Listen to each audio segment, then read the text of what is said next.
구속된 이동재 전 채널A 기자 측이 한동훈 검사장과 지난 2월 대화한 녹취록 전문을 공개하면서 공모 의혹을 부인했습니다.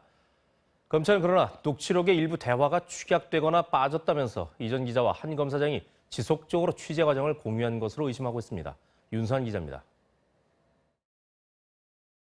지난 2월 13일 부산고검 차장검사 집무실, 이동재 전 채널A 기자가 유시민 취재를 위해 이철 전 밸류인베스트 코리아 대표의 아파트를 찾아다닌다고 하자 한동훈 검사장은 그건 해볼만 하지라고 답합니다. 이어 교도소에 편지도 썼다는 이 전 기자의 말에 한 검사장은 그런 거 하다가 한 건 걸리면 된다고 합니다. 당시 대화의 녹취록 전문이라며 이 전 기자 측이 공개한 문건의 일부입니다. 압박의 수단 등에 대한 구체적 언급이 없어 두 사람이 공모한 게 아니라는 겁니다. 지난 3월 MBC의 첫 보도 당시 한동훈 검사장은 신라젠 사건과 관련한 대화나 발언, 통화 자체를 한 적이 없다며 당연히 녹취록 같은 대화도 존재할 수 없다고 했습니다.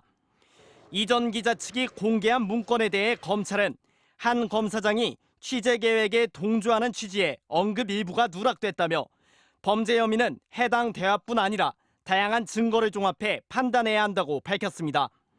검찰은 이날 면담 이후 이 전 기자가 한 검사장을 지속적으로 연락하며 취재 과정을 공유한 걸로 의심하고 있습니다.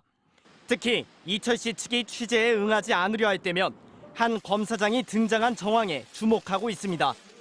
지난 3월 6일 이철 씨 측으로부터 더 이상의 진행은 힘들 것 같다는 문자를 받은 이 전 기자는 나흘 뒤 한 검사장과 통화한 뒤 이 씨 측에 진전된 부분이 있다고 말합니다.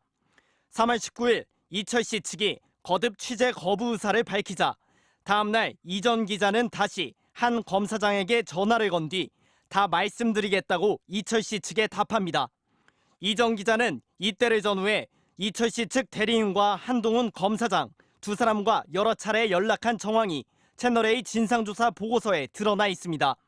당시 한 검사장과의 통화 경위에 대한 MBC의 질의에 이 전 기자 측은 여러 사안이 있었고 다른 취재 목적으로 통화했던 것이라며 시간이 지나 날짜별 통화 내용을 기억하긴 어렵다고 밝혔습니다.